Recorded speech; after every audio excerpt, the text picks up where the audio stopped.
तारीख 17/5/2018। তালাক কার্যকরী করার ক্ষেত্রে সালিসি আদালতের দায়িত্ব।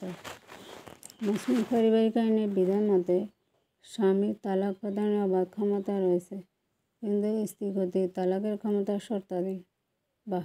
এই দেশে মুসলিম পারিবারিক আইনের বিধানগুলো দেখলে অট্টহাসি আসতে ইচ্ছে করে।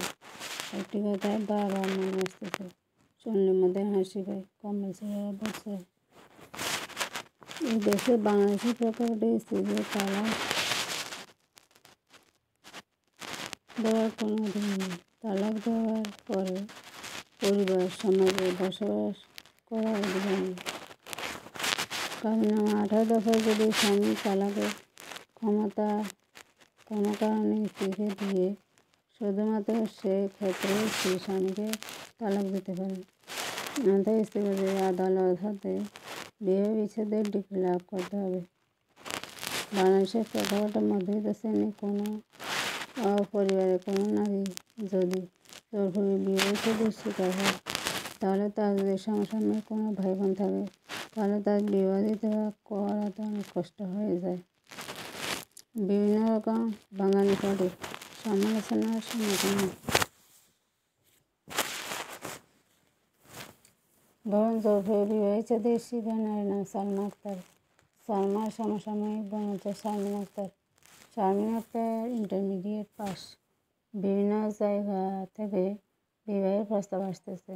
শারমিন আক্তারের পিতামাতা তাদের বড় কন্যা সালমা আক্তারের বিবাহের জন্য কিছুদিন ধরে অনেক তোড়জোড় শুরু করেছে, কিন্তু সালমা আক্তার কিছুতেই বিবাহের জন্যে রাজি হচ্ছে না, কারণ তার 5 বছর বয়সে একটি পুত্র সন্তান রয়েছে।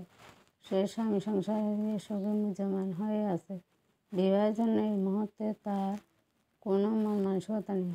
তারিখ 20/5/2018। রাইটার কাউসার জাংশন।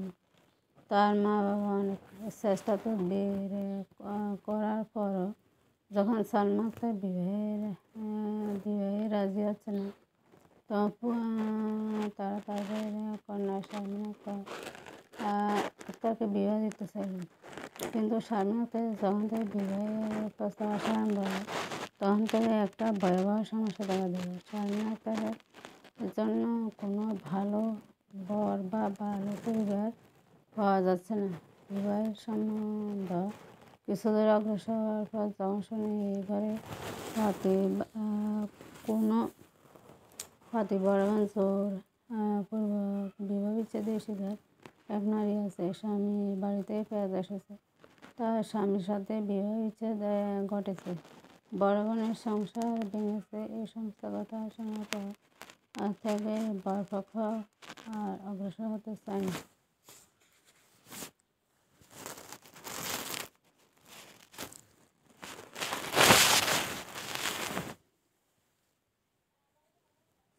ওই পরিবারের সাথে সম্বন্ধ করবে না বলে তারা সরাসরি জানিয়ে দেয়।